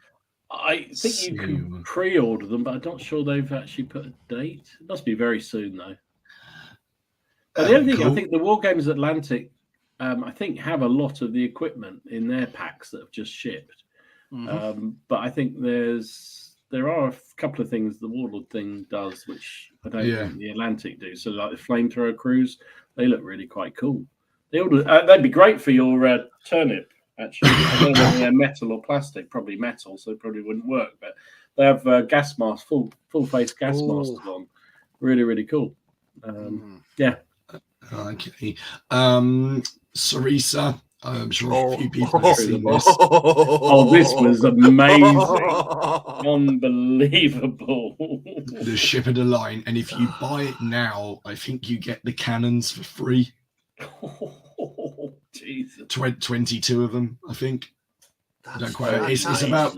I think it's about 75, 80 quid. I can't remember, but it is lovely. That is it is nice. Good. That would be good for your pirate game, Martin, when that gets going. I know. You really ought to invest in that. Do you think it's any coincidence that they've released that so close to None whatsoever. Blood and Plunder coming out? Well, the cynic in me. No, it's so that's so very cool. And then Flames of War, Battlefront have released a whole load of new sets. And I only took one because I love these, and I don't think they get enough love. But they got the Tugdu armored troop, and I thought the Tug. Yeah, so I thought they would be a lot of fun to paint up. I love got the a whole of tanks. But they've, I think they've re-released their Tiger Ones. Their plastic Tiger Ones, which I think German players will get quite happy about. But yeah, there's a whole. They're obviously pushing the mid-war stuff quite heavily at the minute. So yeah, that was all. But the only stuff I did have, and I didn't save any pictures of, are the. Did we show them off last week? The bloody miniatures. Did we show it off? Oh, crikey! I don't know. I don't know that we did. Oh shit! They've got the new sets. They got the looters, the parliamentarians, the royalists, just call that, and then the rabble rousing. I can't remember what they were called, but they are very, very nice as always. The looters look amazing. They look fantastic, and I have designs on using those as disorder markers. Instead of just smoke, actually just having some guys looting. I think one of them is like just running off. I think so. One of them got a pig or something. Or they're having a drink, but very, very nice. I get the photos up for next week. Those brilliant. They are awesome. That's the only news I've got. Other than we've got one ticket left for CrackCon, and someone should go and buy it. Mm. Buy it. Buy it. Just buy it. just buy it. Come as well. That would be good as well. Yeah, buy it. In fact, if it's sold by Friday, I shall be sporting this shirt at CrackCon. Oh, that's just killed it, isn't it? Let's just load it. Oh, Jesus. Nothing wrong with this shirt. Just bring a mighty fine. That does a touch of clash. Cravats 1 week, Hawaiian shirts the next. I'm just sartorial elegance personified. Me, just personified. Right. I think if we get time, we had a look at some of the awesomeness that's been posted on the Facebook group. Lovely jobs. So as before, we can only pick so many, so apologies if you're not on here. It's getting better every week, isn't it? It really is getting better every single. It's intimidating every time you go on there. It's like there does seem to be suddenly a whole load of another wave of War of the Roses stuff. Have you noticed that? It goes in cycles on that Facebook page. It's literally, and now I think it's down to Martin and CrackCon. I'm sure that's what it is. On that note, I'd just like to say I created the two Facebook groups, one for the Yorkists, one for the Lancastrians, and it's hilarious reading because if you're in the game, you're in those groups, and I'm sitting there reading what one side is saying and then what the other side is saying, and they're like, I wonder if they're going to do this, they're going to do that, and I'm just reading it. I know everything. I know the plans. This is fantastic. All I can say is it's going to be incredibly fun and entertaining for me. Martha, is it just me, or is there like a messiah complex emerging here? Absolutely. Absolutely right. It's fantastic, but it's lovely to see that. There's some brilliant stuff coming out. But by accident, he included me on the group, and then he deleted me rather rapidly, and then said something about. He called me up and said, "Oh, you weren't supposed to be on." And then spent the next half an hour going into how evil everybody was and the evil plans he had for everybody. It was like, for goodness sakes. He's not exaggerating either. I'm not exaggerating, actually, not at all. Oh dear, dearie me. Right, so onto some really rather fetching photographs. So Nat Battles are up to it as well. Blimey. Oh my goodness. 6 weeks to go, Jesus. 6 weeks to go. Oh my goodness. That's come around really rather quickly. I've still not painted up my second turnip army yet. I best crack on with that. Right. Okay, so we have Andy with this lovely motorbike and sidecar combination. Deutsche Afrika Corps. I love Andy. What did you use for that? The sand color, because that is really good. Nice, very, very nice. It's very cool. I do like that. Very, very good. Wait, is that who makes that? Is that? I've got no idea who the manufacturer would be. Any ideas? I actually don't know. I don't know. Andy, if you're still on, we'd like to know the paint color and the manufacturer, please. And your national insurance number. And your national insurance. Okay, so I saw this today. Prepare yourself for insanity. Oh, Jesus, I know. Alex, you git. Alex, that's my picture of the week, because that is just it's just so good. I'm lost for words. It's just so colourful as well. It's what I like about it. It's the colours. But madness. Again, it's another passion project. Alex is so enthusiastic about the actual subject, so it just makes it that little bit better. But that amount, and he's not gone funny yet. Ugh. Yeah, as Red Steph said, and that's only the Germans. Right, Martin, you might want to avert your eyes now, mate.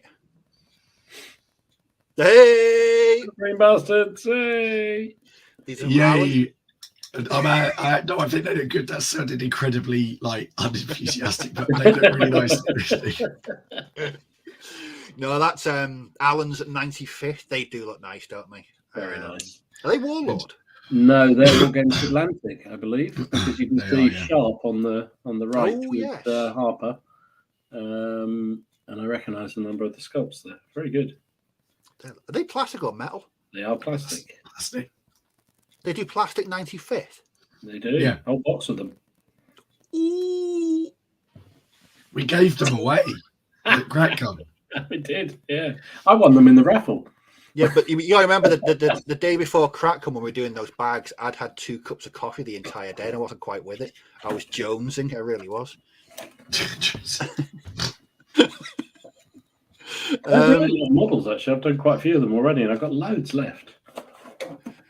Up next is these are Andrew's Washington Immortals. Oh, they're great. They're lovely, really, them, aren't they? Really good. Do you know what I like about those is the consistency between each model. Lovely. Oh, they are. They're really rather nice.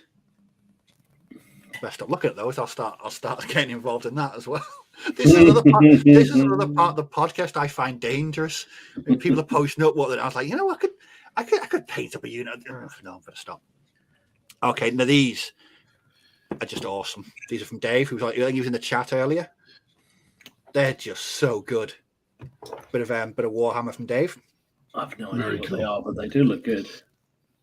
Oh, especially the I don't know who they are because my fantasy Warhammer lore is slightly lacking these days.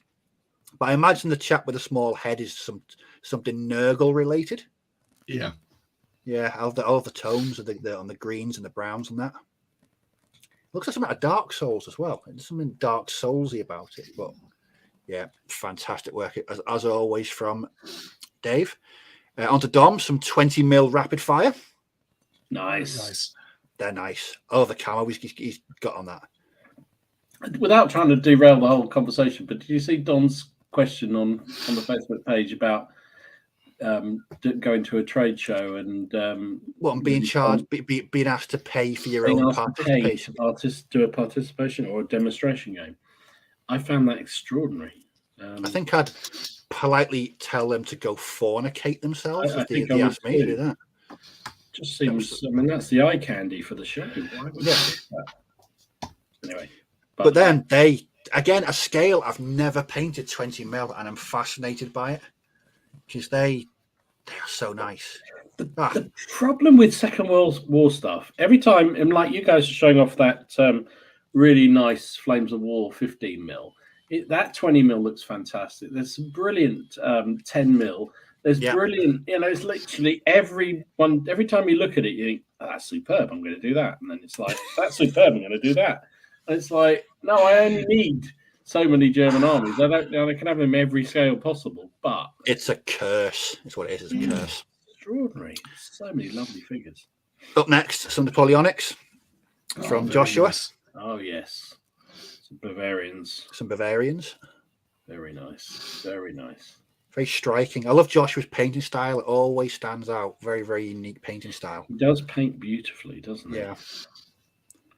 I think the uniforms contrast really well against the bases as well. I like the guy who's got his hand across his face going, no, I don't want to get shot. Shit, like that's going to stop a cannonball. Yeah. That's called optimism. Yeah, it certainly is. Right, let's head off up to Yorkshire, shall we? Bit of Garibaldi from Ken. The Mad Ken. The other Mad Ken. They are lovely, aren't they? Really nice. Really good. So whenever he mentions Garibaldi, I just think of the security guy from Babylon 5. I think of biscuits. I think of biscuits, yeah. But I really love Ken's basing. Though that is some really unique, just nice looking basing. Awesome stuff. And bright colours. Very different, isn't it? It's almost. I don't mean it in a nasty way. It's almost sci-fi kind of basing, but it works for that. It works really well. Yeah. Dom, it's time for you to avert your eyes this time. Is it weird shit? Okay. Oh yeah, weird shit. There we go. These are from David. I think he mentioned that he's bringing his Turnip 28 stuff to CrackCon. Oh, good. Don't make me. Lovely. They're really nice. Let's have a look. I think that might be the last one. Pretty sure you'll upload more than that. Oops, no, clearly not. No. But yeah, really good stuff. There has been some awesome work on the Facebook page. Very impressive to see. Ow! And I'm losing this head. It keeps falling off. Oh dear. Revolutionary biscuits of Italy. That's true. Awesome. But again, as always, looking through the Facebook group, it's just inspiring. And it's the wide range. I mean, you've got people painting Games Workshop stuff. There's the stuff all over the place, but it's all such of a great quality as well. And it's dangerous. It really is dangerous.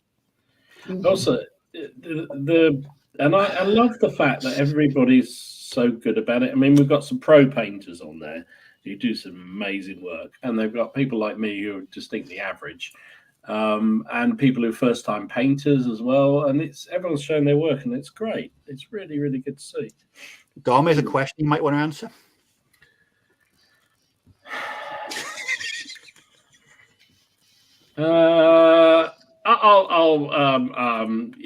Nothing.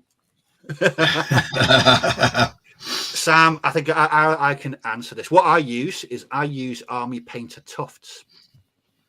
And what I do is I glue them onto the figure, and then I'm really rough with the base coating, so the paint congeals the tufts together. So rather than being nice, sort of flowery looking tufts, the paint followed by the wash turns them into this horrible sort of really.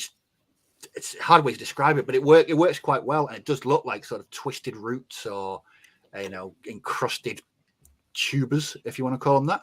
So yeah, I use Army Painter tufts, but any tufts followed by paint and a wash gives it that really gross look. That's the best way to describe it. So not only do you bastardize every figure you can get your hand on, you're also bastardizing all the tufts as well. Love it. Yeah, I mentioned it at Christmas. We had when you sit down for your Christmas meal, my sister-in-law always gives out like small presents for the dinner table, and rather randomly, I got given a pack of Army Painter tufts. And I've used them all already on Turnip 28. That's amazing. But that was something I found out by accident. I just thought, because I was using bits from an old doormat, but they weren't. It just didn't look very good. So I thought, didn't look very well. Yeah. That's the definition of that stuff. I mean, I have used them in the past. I mean, I still use them now for toadies and toffs as a bit of additional root embellishment. But for your bog standard, your chaff, your fodder, etc. Yeah, tufts followed by paint and a wash, and it works really well. Here's a good comment from Dave there. Oh. I clicked the same one, mate. Exactly the same time. So it's Dave's go-to hobby page just for the variety of models on the group. It's goodness, but absolutely 100% agree with that. Mm-hmm. It's inspiring, and what I really like about it is seeing people's projects grow. Yes. So they'll post a first picture of what they're working on. 2, 3, 4 weeks down the line, it's grown, and it's great seeing the evolution of people's projects, and I've got to really stop myself from really just buying more, because it's it is dangerous, and I think we mentioned it before when we were talking about the different channels. I think as gamers and hobbyists, I think do you think we're just too sensitive to influence? Yes. Yeah, I think we're all into it for the visual effect, aren't we? And so when somebody posts something beautiful, where you go to a show, it's a bit like we're also talking about the inspiration from these channels. You see stuff that looks lovely, and you just can't help yourself before you know it. I mean, it's just amazing. And a good point here from Tim. No shit talking about others' work. Never seen that, and I hope we never see that.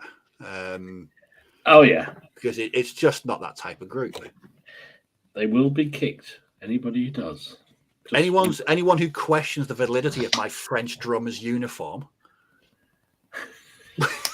will be on the receiving end of a Hawaiian shirt.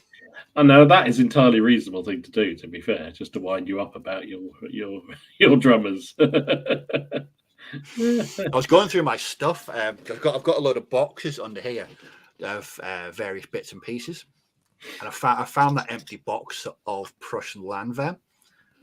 I just thought of Louis every time I see them.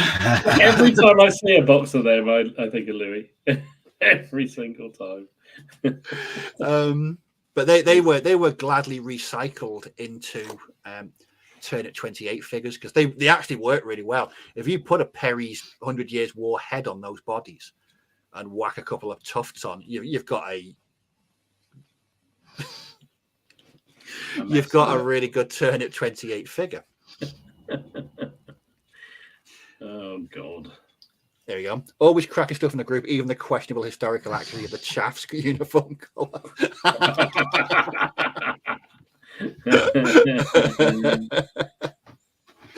Well done. Every time I see a picture of them, I'm tempted. Would you believe that? I thought you'd be deprogrammed. How could you possibly, Louis? You go on about it. You went on a mini rants every week for about 3 months. How could you possibly be tempted? Jesus. It's good. It's good. He's like gone away. Eventually, I'll probably think, oh, those 6mm samurai weren't that bad. That's the point. I'll sell you mine. Are you actually going to sell yours, Dom? I am. Yeah. There you go. I'm putting mine in a raffle. Genuinely, fully painted 6mm army. There you go. Have it.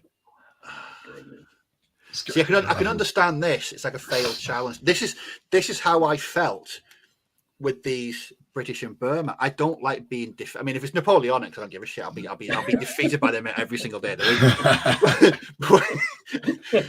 As Dirty Harry said, a man has got to know his limitations, and I certainly know my limitations when it comes to painting.